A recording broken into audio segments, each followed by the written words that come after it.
kumusta kayo? Ito lang yun. Hindi naman talaga pare-pareho ang araw at saka ang oras ng ating pag-upload. Minsan kasi hindi natin nagagawang i-maintain yung oras ng pag-upload. So, minsan talaga tumatsamba, maraming views. Minsan naman makunat, wala talagang views. Ganun talaga yun. So, wala tayong magawa.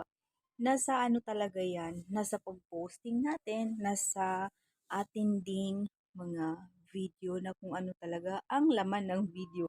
Pero natutuwa ako minsan kahit wala talagang ka buhay-buhay no, yung nagawa mong video. Minsan yun pa talaga yung magkaroon ng maraming views. Pansin nyo din ba yun?